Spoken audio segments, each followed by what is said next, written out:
ਚੱਲ ਬਈ।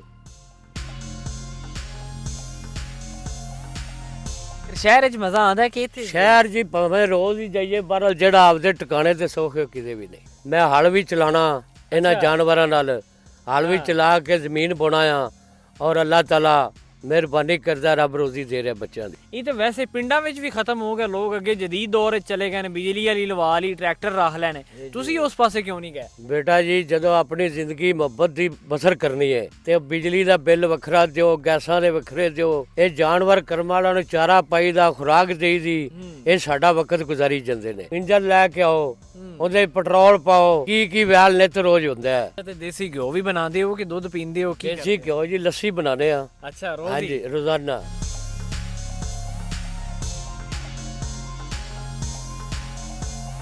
अस्सलामुअलैकुम, मैं हूं आपका मेज़बान अली बादामी। आपको एक ऐसी स्टोरीज और ऐसी नई चीज़ें दिखाता रहेगा जो आप लोगों ने कभी नहीं देखी।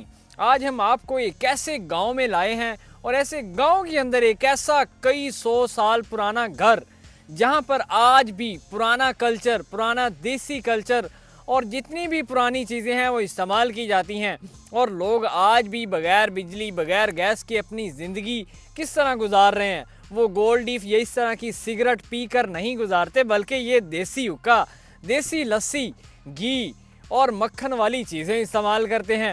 मेरे साथ इसी तरह ये बुज़ुर्ग मौजूद हैं जो आज भी जवान हैं, जिनकी तकरीबन काफ़ी उम्र हो चुकी है लेकिन माशाल्लाह से बिल्कुल फिट नज़र आ रहे हैं। इनसे हम बात करते हैं, इनसे पूछते हैं कि इनकी ज़िंदगी शहरी ज़िंदगी से कितनी मुख्तलिफ है। अस्सलाम वालेकुम। वालेकुम सलाम बेटा। ओ चाचा जी की हाल चाल है? ठीक हो? अल्लाह का शुक्र है बेटा। अच्छा चाचा जी, माशाल्लाह बड़े सेहतमंद ते जवान नजर आ रहे हो। कि थोड़ी खूबसूरती दा की राज है? ए बेटा अल्लाह ताला का ही करम है जिसने सेहत बख्शी हुई है। अच्छा। और बेटा हम तो अपना 50-60 साल से इस कारोबार से धंधे में लगे हुए हैं। ਉਹ ਨਹੀਂ ਚਾਚਾ ਜੀ, ਟੈਨਸ਼ਨ ਨਾ ਲਓ, ਤੁਸੀਂ ਪੰਜਾਬੀ 'ਚ ਗੱਲ ਕਰੋ ਮੇਰੇ ਨਾਲ, ਆਪਾਂ ਪੰਜਾਬੀ 'ਚ ਹੀ ਕਰਨੇ ਆ। ਅੱਛਾ ਮੈਨੂੰ ਇਹ ਦੱਸੋ, ਤੁਹਾਡੀ ਉਮਰ ਕਿੰਨੀ ਹੋ ਚੁੱਕੀ ਚਾਚਾ? मेरी उम्र बेटा हो चली है 60 साल। 60 ਸਾਲ ਉਮਰ ਹੋ ਗਈ। हाँ जी। ਤੇ ਇਹ 60 ਸਾਲ ਵਿੱਚ ਮੈਨੂੰ ਇਹ ਦੱਸੋ, ਸ਼ਹਿਰੀ ਜ਼ਿੰਦਗੀ ਸਹੀ ਹੈ? ਇਹ ਜ਼ਿੰਦਗੀ ਸਹੀ ਹੈ? ਕੀ ਨਸੀਬੋ ਫਰਾਜ਼ ਵੇਖੇ ਨੇ ਤੁਸੀਂ? बेटा शहर ਦੇ ਵਿੱਚ ਬੜੇ ਇੱਕ ਮਿਸਾਲ ਹੈ, ਇਹ ਗੈਸ ਦਾ ਬਿੱਲ ਆ ਗਈ ਹੈ, ਬੱਤੀ ਦਾ ਬਿੱਲ ਆ ਗਈ। ਇਹਦੇ ਵਿੱਚ ਸਾਨੂੰ ਮੈਂ ਹਲ ਵੀ ਚਲਾਣਾ ਇਹਨਾਂ ਜਾਨਵਰਾਂ ਨਾਲ, ਹਲ ਵੀ ਚਲਾ ਕੇ ਜ਼ਮੀਨ ਬੁਣਾ ਆ ਔਰ ਅੱਲਾਹ ਤਾਲਾ ਮਿਹਰਬਾਨੀ ਕਰਦਾ, ਰੱਬ ਰੋਜ਼ੀ ਦੇ ਰਿਹਾ ਬੱਚਿਆਂ ਦੀ। ਅੱਛਾ ਚਾਚਾ, ਅੱਜ ਕੱਲ ਤੇ ਇਹ ਬੈਲਾਂ ਵਾਲਾ ਯਾਨੀ ਜ਼ਮੀਨ ਵਾਹਣਾ, ਉਹਦੇ ਨਾਲ ਪੱਠੇ ਕੁਤਰਨਾ, ਮਸ਼ੀਨ ਚਲਾਣਾ, ਇਹ ਤਾਂ ਵੈਸੇ ਪਿੰਡਾਂ ਵਿੱਚ ਵੀ ਖਤਮ ਹੋ ਗਿਆ। ਲੋਕ ਅੱਗੇ ਜਦੀਦ ਦੌਰ 'ਚ ਚਲੇ ਗਏ ਨੇ, ਬਿਜਲੀ ਵਾਲੀ ਲਵਾ ਲਈ, ਟਰੈਕਟਰ ਰੱਖ ਲੈਣੇ। ਤੁਸੀਂ ਉਸ ਪਾਸੇ ਕਿਉਂ ਨਹੀਂ ਗਏ? ਬੇਟਾ ਜੀ ਜਦੋਂ ਆਪਣੀ ਜ਼ਿੰਦਗੀ ਮੁਹੱਬਤ ਦੀ ਬਸਰ ਕਰਨੀ ਹੈ ਤੇ ਬਿਜਲੀ ਦਾ ਬਿੱਲ ਵੱਖਰਾ ਦਿਓ, ਗੈਸਾਂ ਦੇ ਵੱਖਰੇ ਦਿਓ। ਅੱਛਾ। ਤੇ ਬੇਟਾ ਅਸੀਂ ਤਾਂ ਆਪਣਾ ਧੰਦਾ ਇਹੋ ਹੀ ਚਲਾਈ ਖਲਿਆ ਵੀ ਇਸੇ ਲਿਹਾਜ਼ ਨਾਲ ਜ਼ਿੰਦਗੀ ਗੁਜ਼ਰ ਜਾਵੇ। ਗੈਸ ਗੂਸ ਵੀ ਨਹੀਂ ਲੱਗਿਆ ਹੋਇਆ ਚਾਚਾ? ਨਾ ਗੈਸ ਨਹੀਂ ਲਵਾਇਆ ਜੀ। ਤੇ ਲੱਕੜਾਂ ਹੀ ਬਾਲਦੇ ਹੋ ਉਹਦੇ ਨਾਲ? ਲੱਕੜਾਂ ਹੀ ਬਾਲਨੇ ਔਰ ਸਾਫੀ ਬਾਲਨੇ ਆ ਜੀ। ਅੱਛਾ, ਬੜੀ ਗੱਲ ਹੈ। ਚਾਚਾ ਜੀ ਮੈਨੂੰ ਇਹ ਦੱਸੋ, ਜਾਨਵਰ ਕਿੰਨੇ ਰੱਖੇ ਹੋਏ ਨੇ ਤੁਸੀਂ? ਜਾਨਵਰ ਹੈਗੇ ਨੇ 15-16 ਜੀ। ਅੱਛਾ। ਹਾਂ। ਤੇ ਕਿੰਨੀ ਦੇਰ ਤੋਂ ਤੁਸੀਂ ਇੱਥੇ ਰਹਿ ਰਹੇ ਹੋ? ਆਦੀ ਹਯਾਤੀ 'ਚ ਇੱਥੇ ਹੀ ਰਹਿ ਰਹੇ ਹੋ? ਜਨਾਬ ਉਹਨੇ ਆਖਿਆ ਵੀ ਪਹਿਲੀ ਬੋਰ ਹਿੱਸੇ ਠੇਕੇ ਲੈ ਲਈ ਸੀ, ਇੱਥੇ ਤਕਰੀਬਨ ਮੈਨੂੰ 20 ਸਾਲ ਹੋ ਗਏ ਨੇ ਅੱਛਾ ਇਸ ਜਗ੍ਹਾ ਤੇ ਬੈਠੇ ਨੂੰ। ਹਾਂਜੀ। ਅੱਛਾ, ਤੇ ਚਾਚਾ ਜੀ ਤੁਸੀਂ ਕੋਈ ਨਹੀਂ ਗਏ ਵੀ ਤੁਸੀਂ ਵੀ ਆਖਿਆ ਕਿ ਉਹ ਟਰੈਕਟਰ ਲੈ ਲਈਏ ਜਾਂ ਉਹ ਮਸ਼ੀਨ ਲਵਾ ਲਈਏ, ਜਾਨਵਰਾਂ ਨੂੰ ਕੀ ਤਕਲੀਫ ਦੇਣੀ? ਬੇਟਾ ਪਤਾ ਹੀ ਕੀ ਹੈ, ਇਹ ਜਾਨਵਰ ਕਰਮ ਵਾਲਿਆਂ ਨੂੰ ਚਾਰਾ ਪਾਈਦਾ, ਖੁਰਾਕ ਦੇਈਦੀ, ਇਹ ਸਾਡਾ ਵਕਤ ਗੁਜ਼ਾਰੀ ਜਾਂਦੇ ਨੇ।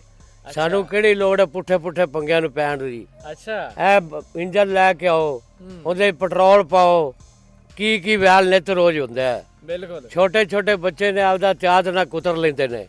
ਅੱਛਾ। ਉਹਦੀ ਰਫ਼ਤਾਰ ਤੇਜ਼ ਹੁੰਦੀ, ਕੋਈ ਬੱਚਾ ਆਪਣਾ ਹੱਥ ਹੀ ਖੋਬ ਹੋਵੇ ਫਿਰ। ਬੜੀ ਗੱਲ ਹੈ। ਤੇ ਇਹ ਜਿਹੜੀ ਤੁਸੀਂ ਜ਼ਮੀਨ ਵਾਹੁੰਦੇ ਹੋ, ਉਹ ਵੀ ਬੈਲ ਨੂੰ ਲੈ ਕੇ ਜਿਹੜਾ ਨਾ ਉਹਦੇ ਨਾਲ ਬਲਦ ਨਾਲ ਹੀ ਵਾਹੁੰਦੇ ਹੋ? ਹਾਂਜੀ, ਇਹ ਦੋ ਬੈਲ ਜੋਣਾ ਜੀ ਮੈਂ। ਅੱਛਾ। ਹਾਂ। ਤੇ ਉਹਦੇ ਨਾਲ ਹੀ ਵਾਹੁੰਦੇ ਹੋ? ਬੈਲ ਦੋ ਜੋ ਕੇ 3 ਫਾਲਿਆਂ ਦੀ ਹੱਲ ਹੈ ਮੇਰੇ ਕੋਲ। ਅੱਛਾ। ਉਹ ਮੈਂ ਇਸਤੇਮਾਲ ਕਰਨਾ ਜੀ। ਉਹ ਤੁਸੀਂ ਆਪ ਹੀ ਵਾਹੁੰਦੇ ਹੋ? ਤੁਹਾਡੇ ਬੱਚੇ ਕਿੰਨੇ ਨੇ ਚਾਚਾ ਜੀ? ਬੱਚੇ ਮੇਰੇ 6 ਨੇ ਜੀ। ਅੱਛਾ, ਤੇ ਉਹ ਪੜ੍ਹਦੇ ਵੀ ਨੇ ਜਾਂ ਉਹ ਵੀ ਜ਼ਮੀਨ ਦਾ ਕਰਦੇ? ਪੜ੍ਹਦੇ ਨਹੀਂ ਸੀ ਬੱਚੇ ਪੜ੍ਹਦੇ ਸਨ। ਅੱਛਾ। ਇਹ ਬੱਚਿਆਂ ਨੇ ਮੇਰਾ ਬੇਟਾ ਨਾ ਗੋਡਾ ਟੁੱਟ ਗਿਆ ਥਾ। ਅੱਛਾ, ਕਿਵੇਂ? ਇਹ ਗੋਡਾ ਬਸ ਐਵੇਂ ਸਫਰ ਚ ਆਉਂਦਾ ਪਿਆ ਰੇੜਾ ਲੈ ਕੇ। ठीक है। ਤੇ ਗੋਡਾ ਟੁੱਟ ਗਿਆ था जिसकी वजह से इन बच्चों की पढ़ाई खत्म हो गई।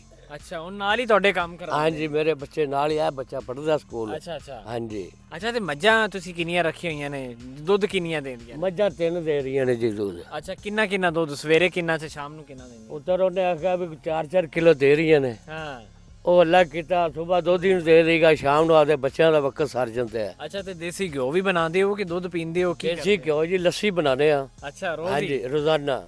ਅੱਛਾ ਹਾਂਜੀ ਬੜੀ ਗੱਲ ਹੈ। ਤੇ ਦੇਸੀ ਘਿਓ ਤੁਸੀਂ ਵੇਚਦੇ ਵੀ ਹੋ ਅੱਗੇ ਜਾ ਕੇ? ਕੋਈ ਨਹੀਂ। ਅਸੀਂ ਵੇਚਦੇ ਨਹੀਂ ਜੀ, ਅੱਛਾ ਅਸੀਂ ਆਪਦਾ ਇਸਤੇਮਾਲ ਹੀ ਕਰੀਦਾ ਘਰ। ਸਾਰੀਆਂ ਸਹੀਆਂ ਹੀ ਫਿਰ ਦੇਸੀ ਘਿਓ ਹੀ ਇਸਤੇਮਾਲ ਕਰਦੇ ਨੇ ਹਾਂਜੀ ਸਾਰੀਆਂ? ਨਹੀਂ ਬੇਟਾ ਆ ਜਿਹੜਾ ਨਾ ਆਪਣਾ ਆਂਡੇ ਵਿੱਚ ਕੋਈ ਨਾ ਅਸੀਂ ਹਾਂ ਹਾਂ ਇਹ ਐਲੂਲ ਇਸਤੇਮਾਲ ਕਰ ਲੈਂਦੇ ਆ। ਅੱਛਾ ਹਾਂਜੀ ਬਾਕੀ ਦੇਸੀ ਸਹੀਆਂ ਹੀ ਸਾਰੀਆਂ, ਲੱਸੀ ਵੀ ਹਾਂਜੀ। ਅੱਛਾ ਅੱਛਾ। ਤੇ ਸ਼ਹਿਰ ਕਦੇ ਲੱਗਿਆ ਚੱਕਰ? ਸ਼ਹਿਰ 'ਚ ਮਜ਼ਾ ਆਉਂਦਾ ਕਿ ਇੱਥੇ? ਸ਼ਹਿਰ ਜੀ ਭਾਵੇਂ ਰੋਜ਼ ਹੀ ਜਾਈਏ ਪਰ ਜਿਹੜਾ ਆਪਦੇ ਟਿਕਾਣੇ ਤੇ ਸੌਖੇ ਕਿਤੇ ਵੀ ਨਹੀਂ। ਅੱਛਾ ਹਾਂਜੀ ਅੱਛਾ। ਤੇ ਗਰਮੀਆਂ ਵਿੱਚ ਤੇ ਇੱਥੇ ਮੱਛਰ ਵੀ ਤੁਹਾਨੂੰ ਤੰਗ ਕਰਦਾ ਹੋਣਾ, ਤੇ ਉਹ ਕਿਵੇਂ? ਵੀ ਬੇਟਾ ਗੱਲ ਸੁਣੋ, ਅੱਲਾਹ ਤਾਲਾ ਫਿਰ ਵੀ ਵਕਤ ਪਾਸ ਕਰਦਾ ਹੈ। ਬਿਲਕੁਲ। ਹਾਂਜੀ ਅੱਛਾ ਤੇ ਉਹ ਵੀ ਫਿਰ ਈਜ਼ੀਲੀ ਹੋ ਜਾਂਦਾ ਹੈ, ਕੋਈ ਹਾਂਜੀ ਮਸਲਾ ਹੀ ਨਹੀਂ ਹੈਗਾ। ਹਾਂਜੀ ਅੱਛਾ ਅੱਛਾ। ਜਿਹੜੇ ਲੋਕ ਸ਼ਹਿਰਾਂ ਵਿੱਚ ਰਹਿੰਦੇ ਨੇ ਹਾਂਜੀ ਉਹਨਾਂ ਨੂੰ ਕੀ ਕਹਿਣਾ ਚਾਹੋਗੇ? ਪਿੰਡਾਂ 'ਚ ਕਿੰਨਾ ਸਕੂਨ ਹੈਗਾ? ਉਹ ਲੱਲਾ ਉਹ ਸ਼ਹਿਰਾਂ ਨੂੰ ਇੰਨਾ ਹੈਗਾ ਹੈ, ਉਹ ਆਂਦੇ ਨੇ ਜੀ ਸਾਨੂੰ ਆ ਗੈਸ ਮਿਲ ਗਿਆ, ਹਾਂ। ਸਾਨੂੰ ਬੱਤੀ ਮਿਲ ਗਈ ਏ। ਉਹ ਆਪਣਾ ਨਿਜ਼ਾਮ ਉਸ ਤਰੀਕੇ ਚਲਾਉਂਦੇ ਨੇ। ਪੁੱਤਰਾ ਅਸੀਂ 30-40 ਹਜ਼ਾਰ ਕਮਾਉਣ ਵਾਲੇ ਮਹੀਨੇ ਦਾ, ਉਹ ਲੱਖਾਂ ਨਾਲ ਕਮਾਉਂਦੇ ਨੇ, ਉਹਨਾਂ ਦਾ ਵੀ ਵਕਤ ਪਾਸ ਹੋ ਜਾਂਦਾ। ਅੱਛਾ ਸਵਾਰੀ ਵਾਸਤੇ ਕੀ ਰੱਖਿਆ ਹੈ? ਸਾਈਕਲ ਸੁਕਲ ਹੈ, ਗੱਡੀ ਰੱਖੀ? ਵਾਸਤੇ ਕੋਈ ਨਹੀਂ ਜੀ, ਕੋਈ ਸਵਾਰੀ ਨਹੀਂ ਰੱਖੀ, ਪੈਦਲ ਹੀ? ਪੈਦਲ ਹੀ। ਕਿੰਨਾ ਕੁ ਸਫ਼ਰ ਪੈਦਲ ਕਰ ਲੈਂਦੇ ਹੋ? ਜਿੰਨਾ ਕਰਵਾਉਣਾ ਪੁੱਤਰ, ਚਲੋ ਮੈਂ ਚੱਲਣਾ ਤੁਹਾਡੇ ਨਾਲ, ਟੁਰ ਕੇ ਭੱਜੋ ਮੇਰੇ, ਟੁਰੋ ਮੇਰੇ ਨਾਲ। ਤੁਸੀਂ ਤੇ ਅੱਜ ਕੱਲ ਦੇ ਜਿਹੜੇ ਸਾਡੇ ਵਰਗੇ ਮੰਦੇ ਹੁੰਦੇ ਨੇ ਉਹ ਤਾਂ ਬਸ 1 ਕਿਲੋਮੀਟਰ ਵੀ ਨਹੀਂ ਚੱਲਦੇ, ਉਹ ਤੇ ਵੀ मोटरसाइकिल। हालां मेरा गोडा टूटा हुआ है, मेरे नाल चल के देख लो। नाजरीन ये चाचे का जो है ना खुला चैलेंज है कि आओ चल के देख लो कौन दादा दौड़दा है। हाँ जी अच्छा हाँ जी बड़ी गल है। जी नाजरीन ये थे हमारे साथ चाचा जी जो कई सालों से यहाँ पे अपनी देसी लाइफ गुजार रहे हैं, बगैर बिजली के, बगैर गैस के, बगैर सवारी के।